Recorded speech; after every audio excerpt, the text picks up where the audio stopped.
Time now for our Wall Street Week Daily segment. The host of Wall Street Week, David Westin, joining us right now. And David, there's so much talk today, of course, about what's been going on with OPEC Plus and all these other issues. Yeah. We kind of forget that the banking crisis still hasn't been resolved. We still got bank issues out there, whether it's over in Switzerland, it's over in Silicon Valley. We still got a lot of banking issues to resolve. Yeah, and everyone's now talking about kind of the next shoe to drop, which is kind of regulators getting involved, Congress getting involved, and whether that's going to change things for the better or worse. Yeah, and what went wrong? We thought it was all fixed. We have somebody who actually knows the answer to that question. She's Anat Admati. She is professor of finance at Stanford Business School. So welcome, Professor. Good to have you here. And I want to start just where Romaine and I were. After the 2008 crisis, Dodd-Frank, we kept hearing it was all fixed. We were all better. It doesn't look like it was fixed. What went wrong? Well, they wanted you to believe it's fixed, but what went wrong is they actually did little. I mean, they tweaked a little bit here and there. They created a whole bunch of alphabet soup of new things and improved this and that, so they could say, you know, it's better. It was always a safe, like nobody's saying it's completely safe, but it's better, better, better, better. And we solved too big to fail and all these narratives. And it was just wrong. So that makes it sound like it wasn't so much that the regulators missed it, but the regulatory structure was wrong, that it was fundamentally wrong from the beginning. If that's right, what would you do? Well, I mean, they did stuff that didn't actually involve really looking at what was wrong and how best to fix it, meaning most cost-beneficial way, the best, most efficient way. So they created a lot of rules that are not that cost-beneficial. They're wasteful and don't do very much for you. Takes a lot of time for the banks, takes a lot of time of the regulators to, you know, read a living will or do this or that, instead of going for the simplest, most direct way to reduce the fragility of the system, which of course, first and foremost, has to do with reducing the amount of indebtedness or leverage in the system at the individual level and at the local, the global level, that there's just less IOUs. Well, when you look at, based on what we know publicly right now about at least the 3 failures that we had here in the U.S., was that an issue of leverage?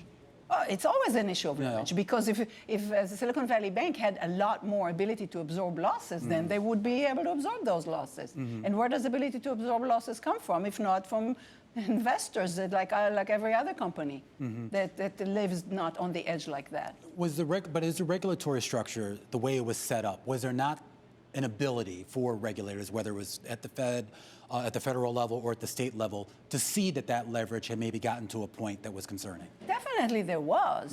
It just, first of all, they have standards for leverage that are completely, you know, have nothing to do with what's good, have all to do with the politics of these regulations and with all kinds of ways in which we got stuck in bad rules. But there was, you know, so what they're saying is capitalized, well enough capitalized, is not even beginning to be appropriate. But what ends up being the balance? Because when you hear from a lot of the bankers, particularly with the big banks, they'll say the more restrictions you place, that's less money we can pump into the economy. Well, I want to hear your thoughts on that. All I'm talking about is, you know, you can build your equity by retaining your earnings, and you have plenty of money to lend. That's what Warren Buffett does. He always retains his earnings. He invests a lot. His investors are happy. The money is not burnt. It's invested. Just make a worthy investment. And so why is it that you, because you are so heavily indebted already, that you hide equity? Well, I have academic research that shows you the dynamics of that. And basically, a heavily indebted borrower, especially if the creditors are not putting tough conditions on you, like depositors don't, you love always borrowing more and more and more. There's no end to it. The only end to it is if regulators stop it. Does that leverage support the stock price as a practical matter? Because if you in fact say we're going to have more equity, your stock price is going to go down. CEOs don't like that in general. That's true, but that's just about them. That's not about the system. So fundamentally, there's a conflict between what they want and what's good. And they somehow get away with telling us all the stuff they tell us, which is so flawed. So, you know, the book I have on this subject is called The Banker's New Clothes, and it's about flawed claims. That's the banker's new clothes that we show are not really valid. The leverage problem is not a secret. Certainly since 2008, there was a lot of talk about too much leverage. We're going to take leverage out of the system. I heard a lot of reserves, supplemental reserves, special reserves. Why didn't that take the leverage out? Because they seem to go after the reserves issue, not the equity issue. No. So there's a huge confusion. So the first confusion is on which side of the balance sheet we're talking about. Reserves are stuff that you set aside. Now, they like to say hold capital, set aside capital, as if what I'm talking about is something that passively sits there. That's false. All I'm talking about is funding with equity instead of debt. And also equity instead of all these fancy debt securities that magically will absorb losses, which they don't, which need to trigger or then all of a sudden they get wiped out arbitrarily or whatever. So, that's the reserves is a completely different language, and it's just confusing you to call it capital, not to call it just equity, good old equity funding that companies in Silicon Valley thrive on. At least the established ones, and most companies, nobody would even dream of living like the banks. So it's true that some of their debt serves a purpose. It's a deposit that we pay for.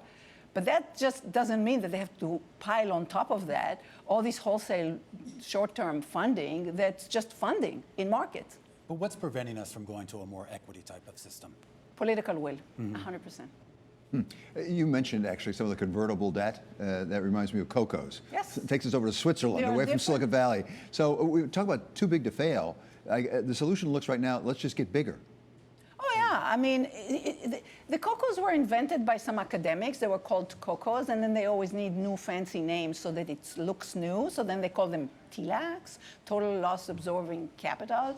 And that's going to be magically, somebody actually, an academic, was saying, oh, now regulators have a red button on their desk and they just press the button and voila, instead of bail out, there's a bail in.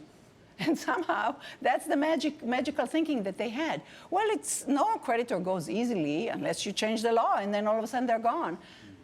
After the last crisis, we were told about the need for resolution plans, which is basically what I think of as bankruptcy for a bank. Yes. How to wrap it up. Oh, that's what it is. Whether it's the United States or over in Switzerland, were there plans in place that could have been effectuated here that would have worked? So I was for about 7 years on the FDIC Systemic Resolution Advisory Committee, so I know very well about these, and in this new edition that we're writing now about the book, we'll go there to the planning in Europe and in US. Now, if you have a global bank like Credit Suisse, basically forget it.